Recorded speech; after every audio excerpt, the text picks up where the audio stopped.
কাকরাইলে GM কাদেরের নেতৃত্বাধীন জাতীয় পার্টির অফিসে হামলা হয়েছে। ঘটনাস্থলে আছেন স্পেশাল করেসপন্ডেন্ট হাসান জাবেদ, তিনি যুক্ত হচ্ছেন আমাদের সাথে। জাবেদ, হামলার যে ঘটনা আমরা শুনেছি, সেই হামলা এখনো চলছে কিনা এই মুহূর্তে আপনার কাছে কি তথ্য আছে? লোপা, আজকে মাগরিবের পরপরই কাকরাইলে জাতীয় পার্টির যে কেন্দ্রীয় কার্যালয়, সেখানে 15 থেকে 20 জনের একটি দল, কিছু যুবক, তারা এখানে হামলা চালায় এবং তারা এখানে 4-5 মিনিট অবস্থান নেয়, ইট পাটকেল নিক্ষেপ করে জাতীয় পার্টির কার্যালয়ে, এবং একটি গেট তারা ভাঙে। তারপর পুলিশ তাদেরকে জলকামান এবং টিয়ার শেল এবং সাউন্ড গ্রেনেড দিয়ে তাদেরকে ছত্রভঙ্গ করে দেন।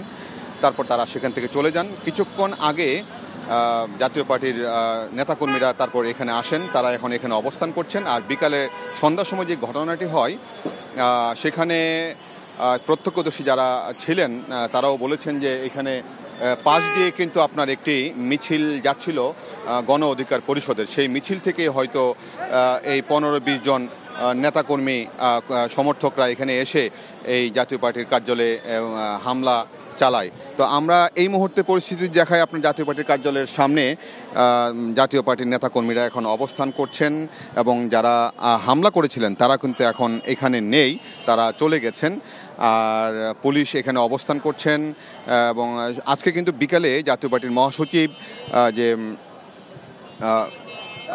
ব্যারিস্টার পাটোয়ারি, তিনি কিন্তু ময়মনসিংহ বিভাগীয় নেতাকর্মীদের সাথে সংবাদ সম্মেলন করেছিলেন এবং সংবাদ সম্মেলন করে সাংবাদিকদের সাথে কথা বলেন।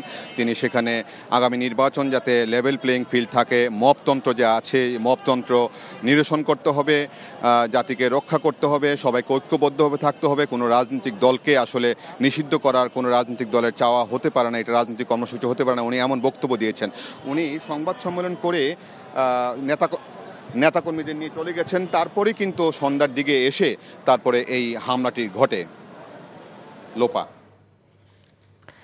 কাকরাইল থেকে জানছিলাম জাতীয় পার্টির অফিসে হামলার খবর। বান্ডেল থাকলে প্রতি সেনমানিতে টাকা বাঁচবে। বিকাশ সেনমানি বান্ডেল কিনে জিতুন প্রতি লেনদেনে।